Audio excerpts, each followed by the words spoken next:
आज के ज़माने में लगता है कि रिश्तों में सच बोलना मतलब गली बॉय में रणवीर सिंह जैसा डायलॉग मारना, पर असल में निकलता है अपने मोहल्ले की शर्मा जी वाला गुस्सा, तमीज़ से बात कर।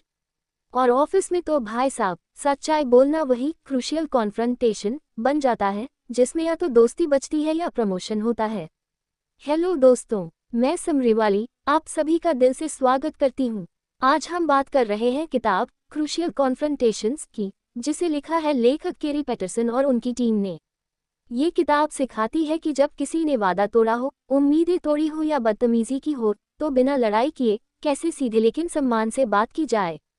लेखकों की पहली सोच, कॉन्फ्रंटेशन से डरो मत, इसे सही तरीके से करो।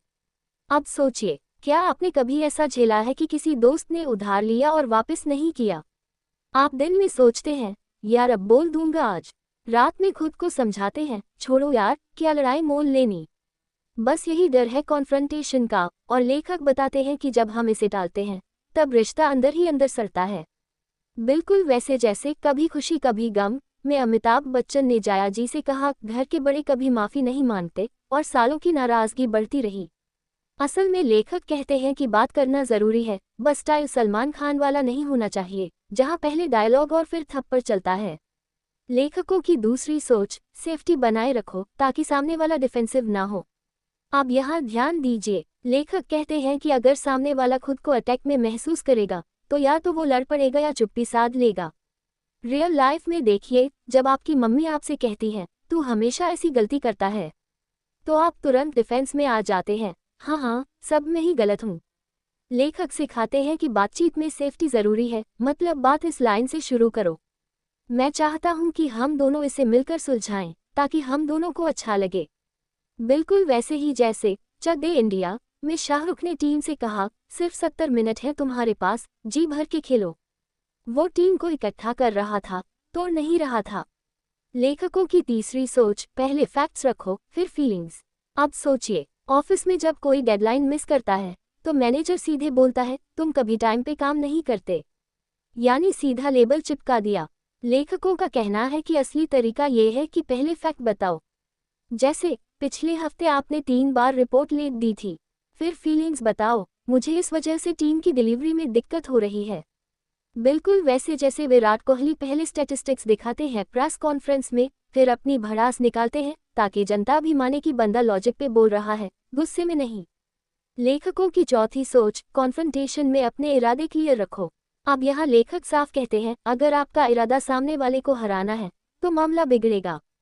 लेकिन अगर आपका इरादा है रिश्ते सुधारना, तो कॉन्फ्रंटेशन पॉजिटिव बनता है।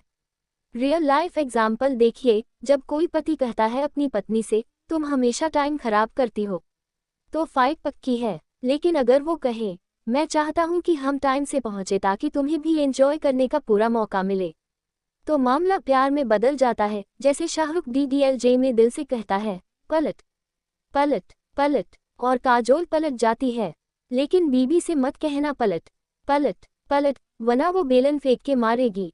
यदि आपको ये समरी अच्छी लग रही है तो प्लीज़ लाइक करिए, दिल खोल के शेयर करिए, और सब्सक्राइब करना मत भूलिए, और वो जो साइड में घंटी है ना, हाँ वही बेल आइकॉन, उसे भी प्लीज़ बजा दो। अब सोचिए, क्या आपने भी कभी ऐसा किया है, जब बात करनी थी लेकिन डर के मारे चुप रह गए, या फिर बोले और मामला और बिगड़ गया? जवाब दीजिए कमेंट बॉक्स में। चलिए बढ़ते हैं आगे, क्योंकि असली क्लाइमैक्स अभी बाकी है। लेखकों की पांचवी सोच, बात करो लेकिन एक्शन प्लान के साथ।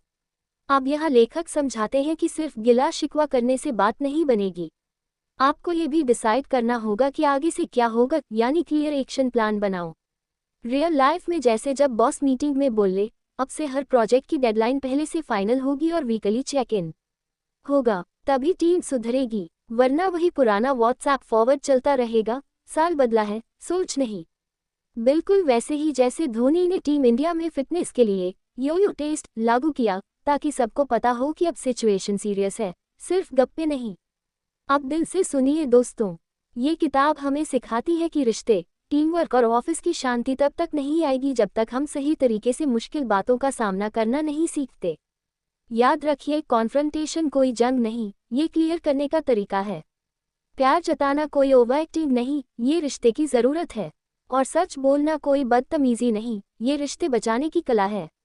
अगर समरी पसंद आए हो तो ज़रूर लाइक, शेयर और सब्सक्राइब करिए। बेल आइकॉन दबाएं ताकि अगली किताब का ज्ञान भी टाइम पर मिले। और हाँ, ये तो बस एक झलक थी। पूरी किताब ज़रूर पढ़िए, लिंक समरी में ही दिया गया है। वहाँ आपको और भी गहराई, प्रैक्टिकल टिप्स और दिल को छू जाने वाली बातें मिलेंगी। अगली किताब तक जुड़े रहिए और बोलिए दिल से, पढ़िए दिमाग से।